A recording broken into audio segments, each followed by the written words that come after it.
going to start today with a reading right off the bat. See if anybody, how long it takes somebody to guess, figure out what I'm reading here. Oh, hi, Matt Karp. How you doing? You want to pop on? Please be my guest.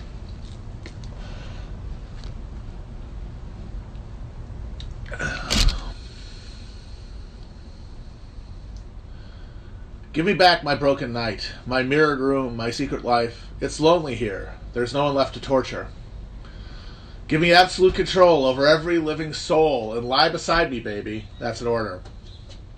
Give me crack and anal sex. Take the only tree that's left and stuff it up the hole in your culture. Give me back the Berlin Wall. Give me Stalin and St. Paul. I've seen the future, brother. It is murder. Things are going to slide in all directions. Won't be nothing you can measure anymore. The blizzard of the world has crossed the threshold, and it has overturned the order of the soul. When they say, repent, repent, I wonder what they meant. When they said, repent, repent, I wonder what they meant. You don't know me from the wind. You never will. You never did. I'm the little Jew who wrote the Bible. I've seen the nations rise and fall. I've heard the stories, heard them all. But love's the only engine of survival. Your servant here, he has been told to say it clear, to say it cold. It's over. It ain't going any further. And now the wheels of heaven stop. You feel the devil's riding crop. Get ready for the future. It is murder.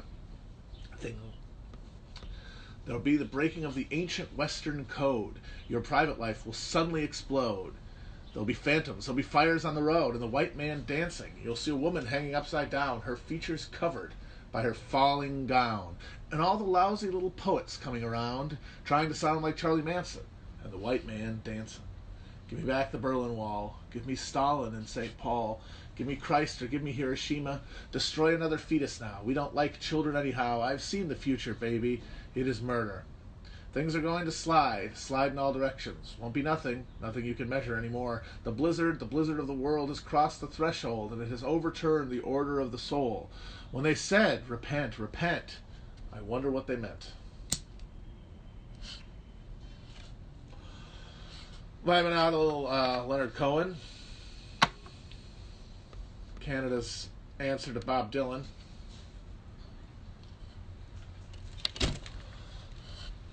I'm not drunk. You're drunk. How you guys doing? Let's see what the questions are.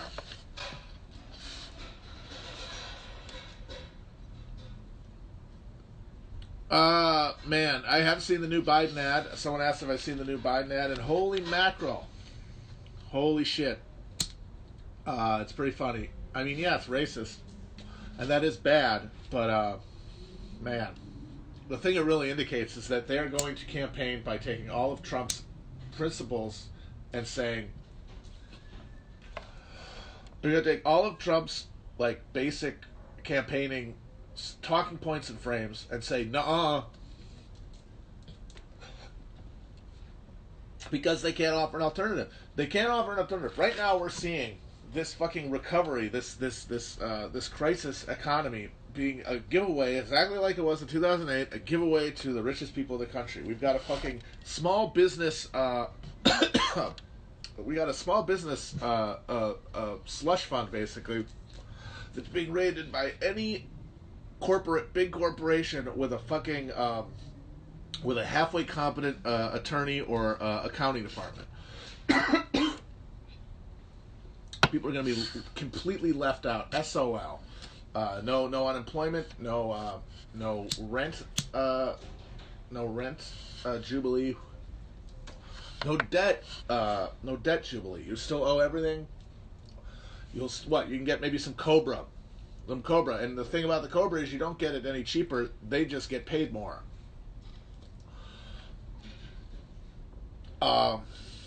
And what is the alternative? The alternative is Trump said that he did a good job with the Chinese, but actually, no, he did a bad job with the Chinese. Oh, shit, really?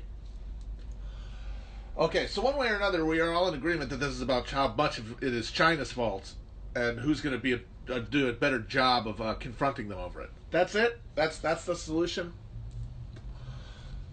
not anything that could allow people to fucking survive this or have any hope of coming out of it in anything other than absolute penury. You fucking leeches and scumbags.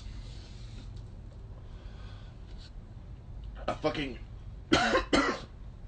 Potbelly Subs got $10 million in loans from the Small Business Fund.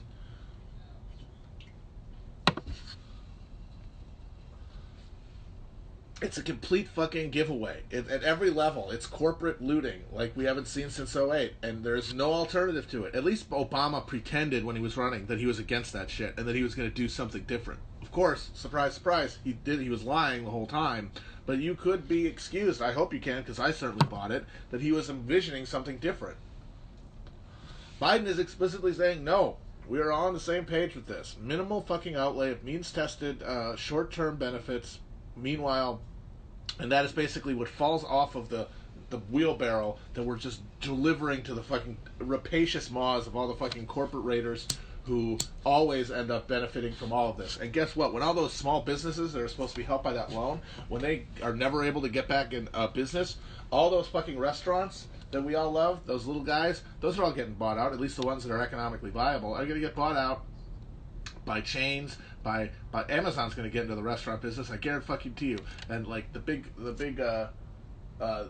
chefs and the big like agribusiness companies. Hell, I wouldn't be surprised if Monsanto decides to get vertically integrated and open their own chain of fucking restaurants where like you pick like the hybrid chicken cauliflower, you pull it screaming off of its like mutant hybrid freak umbilical cord / root, and just like cook it right in front of you. It's self-cooking actually. It has a little button on it. You press it and it plumps while it stares at you.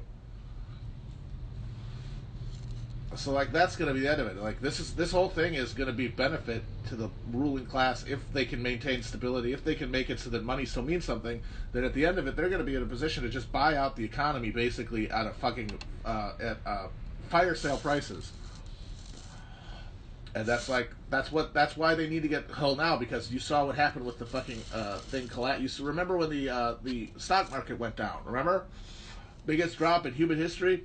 Well, the reason that stopped and now that it's going back up is because they've been signaled that in the short term, they are going to be made whole.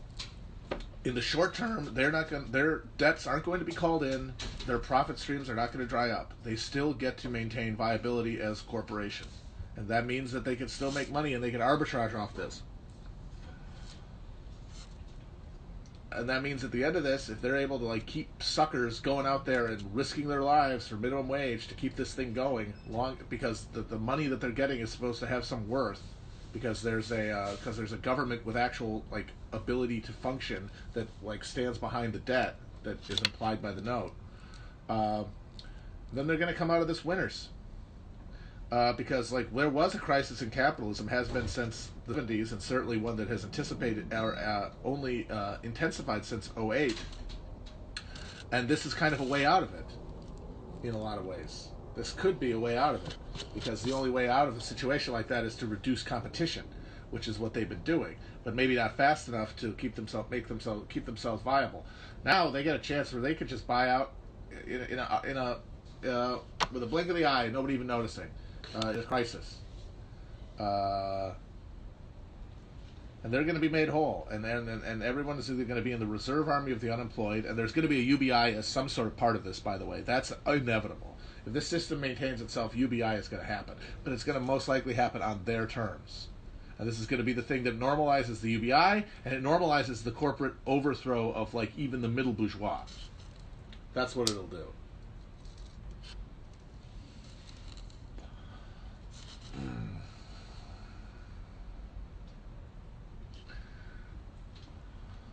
Oh boy, getting real with you guys here. Wasn't expecting that. I gotta say though, I think about it, I don't think I'm wrong. Because to stop it, there has to be some countervailing force at the table, somebody to enforce their will, and for these guys to be scared of, and there just isn't. Bernie has been defeated. His movement is in turmoil, and it wasn't even big enough when it was at its zenith, before it started going down.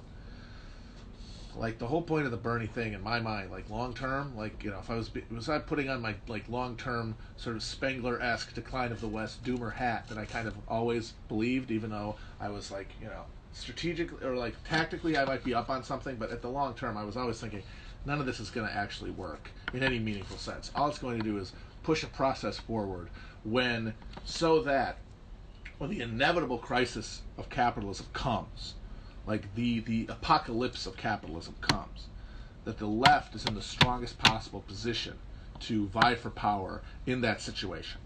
That was always my hope and dream. Like that's what I thought Bernie was for. At the end of the day, like short term, you can talk, yes, building socialism or building an idea of socialism in people's minds, giving them an idea that government can help them, providing them with things that make them feel empowered in their own workplaces so that they can organize as workers and gain class consciousness. That is the road, but man, like, I didn't think it was going to result in anything real. I didn't think we were going to get Medicare for all. I didn't think Bernie was going to succeed. I thought the ball was going to keep moving so that when the crisis came, the left was in a position to win. And now I feel like this really does feel like it could be the crisis. And if it is, I despair basically for where we are. It doesn't feel like it's enough. But I don't know. I don't know. There's no real way to know. So that's me. So that's me, guys. That's where I am right now. How are you guys doing? I mean, it says not the crisis yet, but we don't know what this is the beginning of. We certainly know we don't know what the long-term effects of this fucking thing are, and especially colliding with climate change and like and then the independent fact that there's a fucking fossil fuel economy crisis that no one has saw coming. Where like the fossil fuel economy, the entire carbon economy, the petrodollar is collapsing. How about that? You put all this shit together, yes, capitalism is very durable, and it certainly has institutions that are built now to do its bidding in this situation, but I gotta say, this is a real challenge. It's a real challenge. I think we can at least accept that. At least I hope we... Are the Dems about to be a permanent minority party? It's interesting. I don't know. I think that there's this argument being made that they're like trying to become the new natural ruling party of capital. They're like trying to usurp the role from the Republicans. That's why there's this rightward shift. Is because they're making a play to be the real thing of capital and to like reify like social liberalism as like the backbone of the legitimacy of like the neoliberal state. You know, like wokeness becomes like the divine right of kings. Wokeness becomes the reason for the legitimacy of the sovereign. Like it doesn't derive from God. It derives from the fact that they observe certain forms about like cultural diversity and shit like that.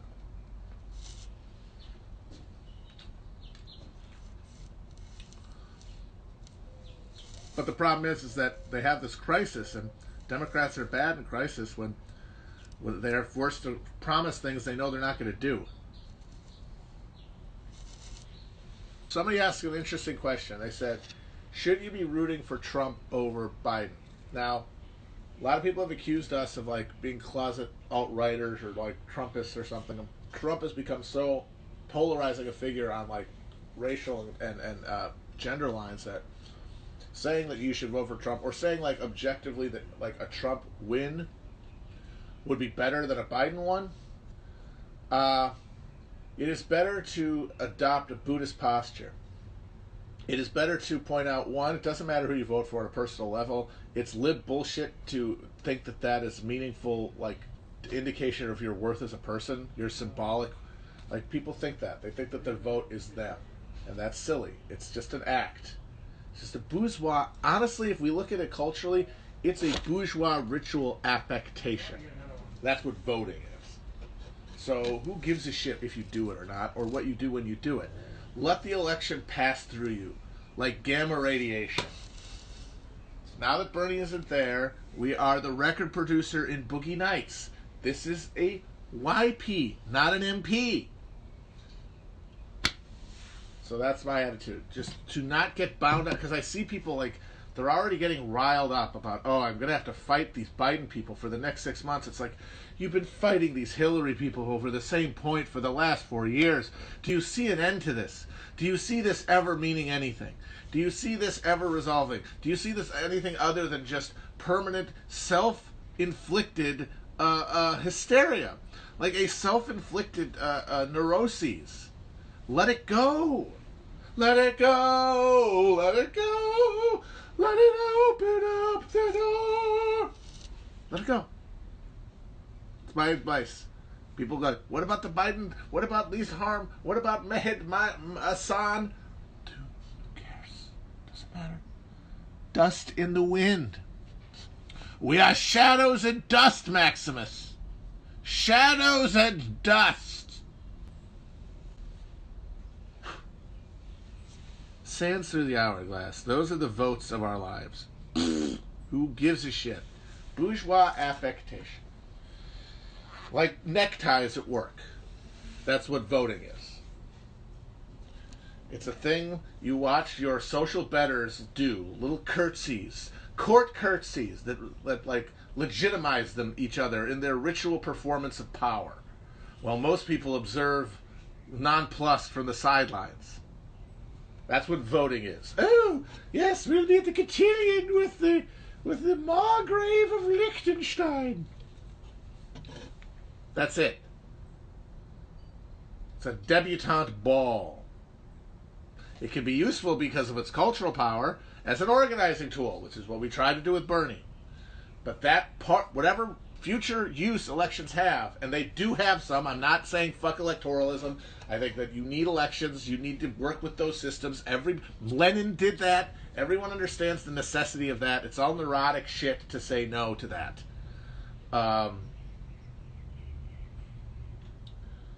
But I'm just saying that your interest in this election is over. So you're not going to be doing anything for it, right? You're not going to be donating time or money for this fucking guy. That's a given. You're not going to be giving him any of your time or attention meaningfully. So what are you going to do? Spend this time arguing with Biden supporters who are not operating in good faith? Or do you just start grilling? Do you get grill pilled?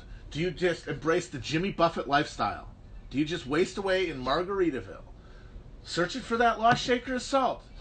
Let's do it. That's what I'm planning to do, guys. So let's get grilling. Let's get it grilling. Hashtag, let's get grilling. No, maybe not. I don't know. Something grilling related. Let's think of a grilling related hashtag. Grill pilled. I don't know. Whatever.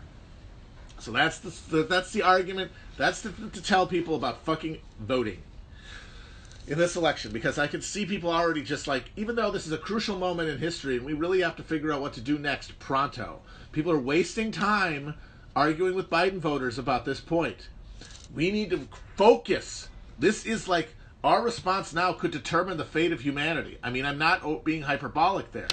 If we could seize this chance, I mean, I'm not saying it's likely, but if it's possible, it requires focus right now. And talking to Biden supporters about this fucking head on a pin bullshit about who's actually, that's actually privileged of you to say that you can vote. Well, no, it's actually privileged of you to say that because most people who are not privileged are the ones who... No. Grill on that shit. Get to the real thing we have to figure out. We have to figure out how to respond to this. I mean, a lot of people say things like mutual aid or fucking taking the Bernie campaign and turning it into a thing for local races and things like that. Any of it has to happen very quickly. The structures have to be in place so if the pressure gets put on them, they can take the weight. They don't just disperse and then the great big powers just roll everything up into one great God horrifying consolidation.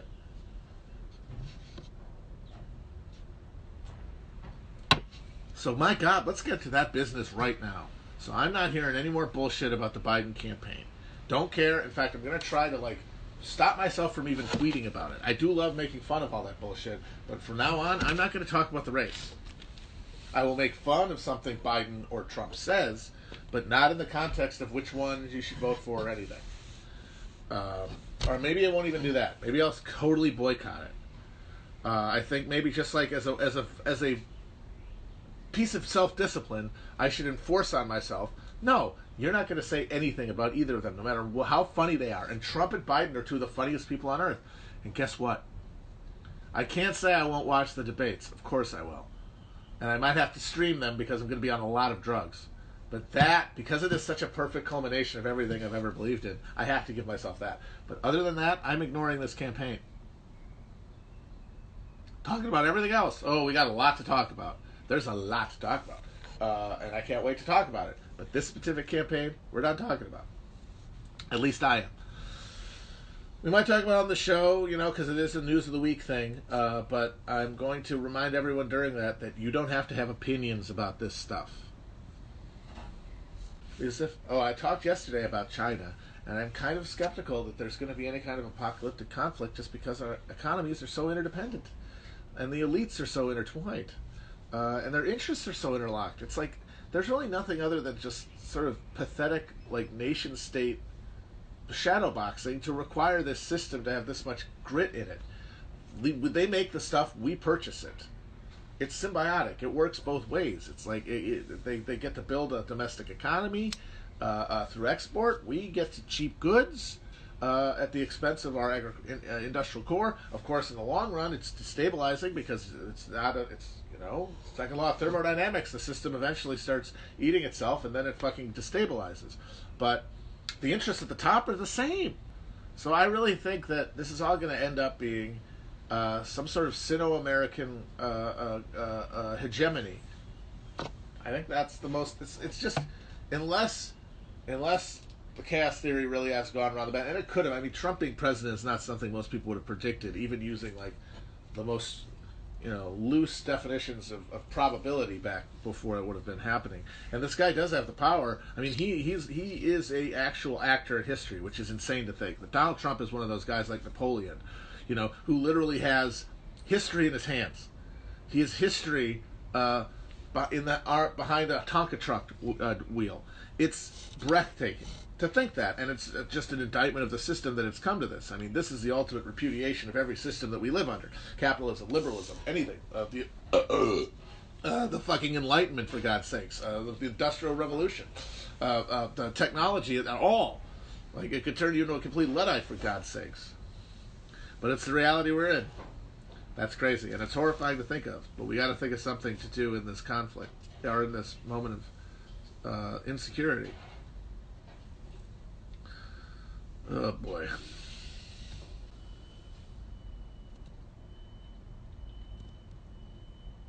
Ooh, Dark Tower Buddhism. Okay. Alright, strap in, guys. So, the long and short of it is that I, a while ago, had a few religious style revelations that pointed me in the direction of Buddhism as the closest repository on earth of, like, eternal truth or wisdom of any kind. But the problem is I have a very hard time acting on those beliefs through things like meditation and rigorous abstemiousness or anything really. And part of that is that it's like the cultural vocabulary of Buddhism is very alien to me. It doesn't really resonate, and all of the ideas like people. In like a Shinto, like a shrine with like the ball, like sitting there, like that stupid music with the flute. I don't like that music. And I know that obviously it's not monolithic culture. I'm just talking about what my preconditioned brain stamp relates to it. You know what I mean? Like I only know Buddhism to the degree that I know anything, which is through a cultural context. And that means I get like an association of images mostly from television. Like a literal stereotype. So that's what I'm operating off of. Because I don't have a deeper cultural awareness of it because of where I grew up. And so that's like a barrier.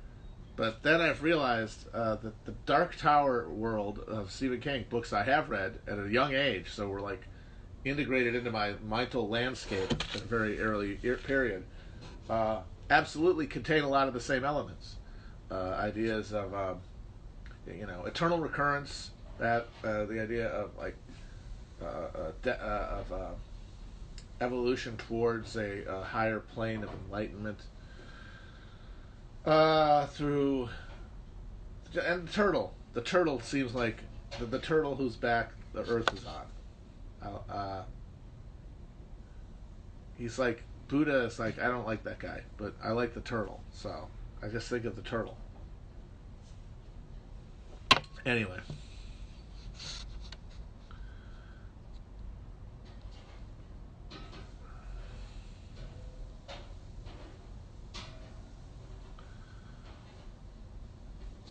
I did watch the SNL Zoom party.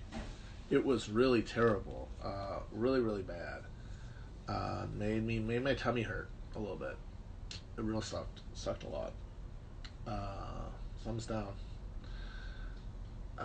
It really reminds you how much they're pushing that audience to get the jokes. You know, like to get like if they didn't have a live audience, that show would never have made it past a year. Because the thing, obviously, the real secret of SNL is that it was never good. There was never a time when SNL was in any objective or meaningful sense good. There are just times that are remembered more fondly by people because of the placement in their lives. You usually see, because it's an eternal thing, you see SNL when you're a little kid, and that version of the show is so formative to your like sense of humor and like cultural context that you give it this outsized place in your heart, and then you remember the best parts and forget the worst. And that's true of every era of SNL, no matter how much we love it now. Will Ferrell era, which I loved, of course, and a lot of people in this chat I get best love, had a lot of fucking stinkers. Now, I do think, as someone who's watched it my whole adult life, that there hasn't been a notable drop off in the last couple years. I will say it's a little worse than it's ever been, but the thing is, it was never as good as the people who compare the bad new ones to was. But you know, there's always going to be a couple of decent sketches in every season, but like it needs to feel social. It needs to have everyone laughing. It needs to like be pumping everything up that way, and just having them just on those Zooms. Oh my God! Every one of these Zoom-based shows. They had that fundraiser yesterday, which God bless them, they raised a bunch of money. But watching these musicians get into their costumes and dance in front of featureless walls. It's just a bunch of people. It's a bunch of people on Chatterbait, like live streaming their mental breakdowns. It's like, oh, this is not reassuring at all. This is terrifying. It just reminds you of how wildly isolated we are. And that's the thing that's most disheartening to me about the future, is that this is a moment where solidarity is more important than it's ever been, and social solidarity has been rendered basically impossible. Unless you've got an AR-15 and own an Arby's franchise and really want to get that money going because you got boat payments, you basically are not in a public context. You're either working, dodging coronavirus to keep your family alive, or you're home. Neither of those allow for any kind of solidarity, any kind of like public demonstrations of anything. Workplaces are at an all-time low for leverage in most businesses because of how many people are unemployed now. Amazon's hiring 100,000 people because a lot of the people they have are sick or are staying home because they don't want to get sick, and so there's spots are being taken by people who are more desperate, who are more willing to work in those conditions because they're in a more desperate monetary position than the people who just recently had those jobs that no longer can afford in their own minds to go to work. That's terrifying. That's terrifying to contemplate.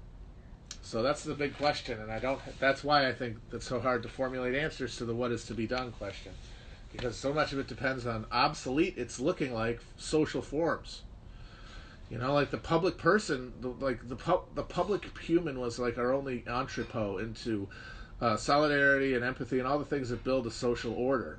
Now we're retreating to just a situation where we've completely abolished the social. There's no social component at all. And now how are we supposed to fight in this terrain that's entirely created as a superstructure of capitalism? Like, we're fully superstructural now. We've completely, like, huge chunks of us have lost any connection to the actual mode of production. it's wild shit, people, and I don't know what to say. It's my party, and it's freaking me out. You know, the military coup might take us a little bit left, hilariously. A military coup, partially because of the fact that the military is actually the most diverse institution in America at its base, like the people who make it up. But also just out of the fact that like there will be an apolitical need to like distribute social goods in such a way to maintain order that will supersede a lot of the gunk in the system that's built up by the reality of like a political culture, like having Democrats and Republicans and creating ideologies around them, and then people investing them to one degree or another with validity, and then reifying them through law. That creates a gunk that like breaks between, and makes it hard to like fully exploit. So that means that they would in an apolitical way just like distribute stuff. So yeah, it might actually be sort of a populist military coup.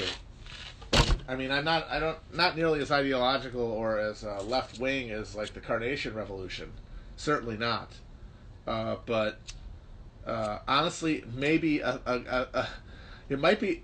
It could be the thing that saves us ultimately, depending on how things were to fall out. It could be the thing that saved people from fascism by cutting off mass politics before it could become fully realized and fully captured by nativism, But that's only like in a worst case scenario, of course. I don't think we have to go to that. I think we can create social, durable social orders that can take up some responsibility and get some power and leverage in this coming negotiations about like the reorder that's to come. So yeah, American Bathism. I mean, oh boy.